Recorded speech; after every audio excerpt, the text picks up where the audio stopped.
Hello， 大家好。这棵小羚羊石斛兰开完花已经有一阵子了。今天的天气比较暖和，赶紧给它换一下植料，换个好一点的盆吧。收到这棵小羚羊石斛的时候，它是有花梗的，所以当时也没有给它换植料，没有换盆。通常买回来的兰花，我都会马上换植料，就是因为担心这些植料会有一些病虫害。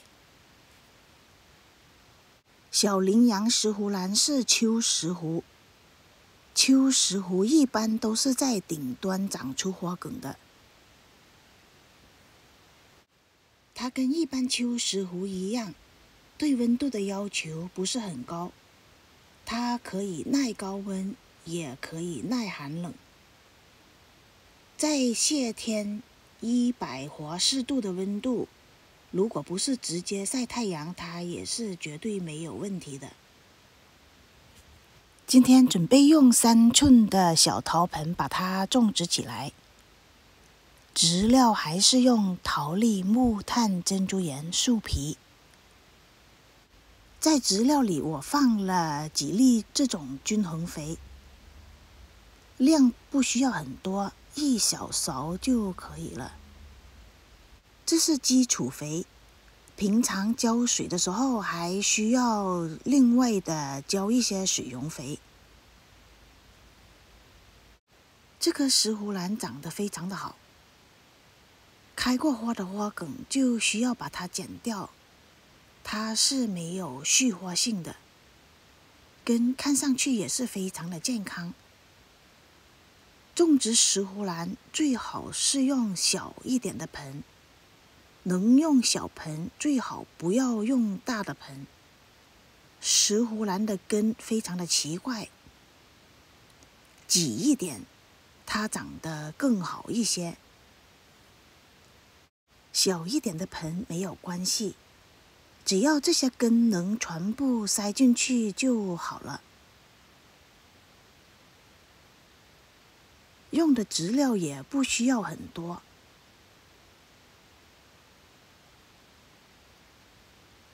头部也不需要埋得太深，埋得太深的话会影响它的新芽的生长。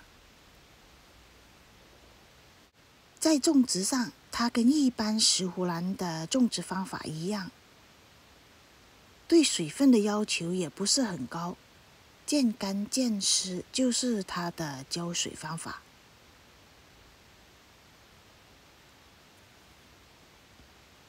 石斛兰对肥料的要求还是比较高的，除了我刚才在植料上放的那些均衡肥，平常浇水的时候，每个星期还需要给它施肥，薄肥勤施。石斛兰对空气湿度的要求是在50%到60%左右。它对光线的要求也比较高，对光线的要求是在蝴蝶兰之上，卡特兰之下。好了，这棵小羚羊石斛兰就重新上盆了。小羚羊石斛兰的优点比较多，除了它的花期比较长，花非常的漂亮，植株也非常的矮小，